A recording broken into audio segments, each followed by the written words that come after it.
آج امت مسلمہ کی حالت اس کارواں جیسی ہے جو صحرا میں زیادہ راہ کے باوجود بھٹک رہا ہو۔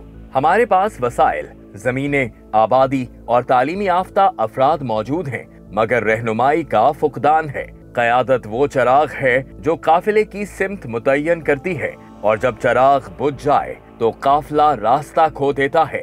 یہی حال آج ہمارا ہے۔ سب کچھ ہونے کے باوجود ہم اپنی منزل سے محروم ہیں۔ قیادت صرف طاقت یا اقتدار کا نام نہیں، بلکہ ایک فکری و اخلاقی ذمہ داری ہے۔ ایک سچا رہبر قوم کو منزل دکھاتا ہے، عدل قائم کرتا ہے اور حق کے راستے پر ثابت قدم رہتا ہے۔ لیکن آج کے دور میں قیادت خواہشات، قومیت اور ذاتی مفادات کی قید میں ہے۔ ہمارے حکمران امت کے نگہبان نہیں، بلکہ طاقت کے اسیر بن گئے ہیں۔ ان کے فیصلے ایمانداری پر نہیں، مفادات پر مبنی ہوتے ہیں۔ نتیجہ یہ ہے کہ امت منتشر، بے مقصد اور کمزور ہو چکی ہے۔ تاریخ ہمیں یہ سکھاتی ہے کہ ایمان پر مبنی قیادت زمین پر برکتیں لاتی ہے۔ نبی کریم صلی اللہ علیہ وآلہ وسلم نے عرب کے بکھرے ہوئے قبائل کو ایک مضبوط امت میں بدل دیا، اور خلفائے راشدین رضوان اللہ علیہ اجمعین نے عدل، علم اور اخوت کی روشن مثالیں قائم کی۔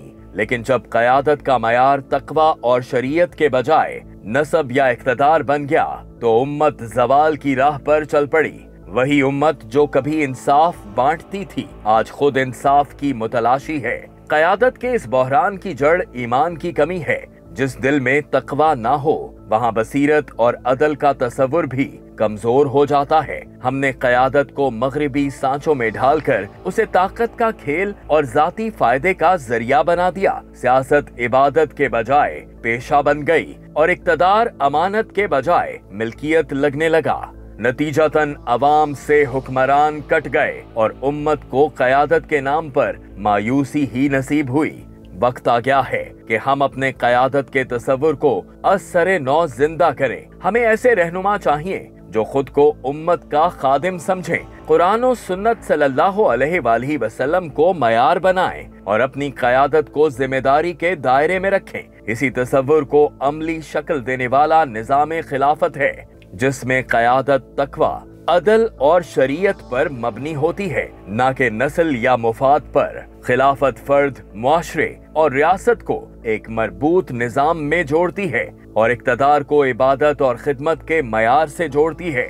جب امت دوبارہ اسی اصول پر اپنی قیادت کو استوار کرے گی، تب وہ روشنی لوٹے گی جو کبھی مدینہ سے پھوٹی تھی۔ یہ روشنی امت کو تفرقے سے نکال کر وحدت، وقار اور عدل کی راہ پر گامزن کرے گی۔ یہی احیاء خلافت کا آغاز ہوگا، اور دنیا ایک بار پھر اسلامی عدل اور قیادت کی روشنی سے منور ہوگی۔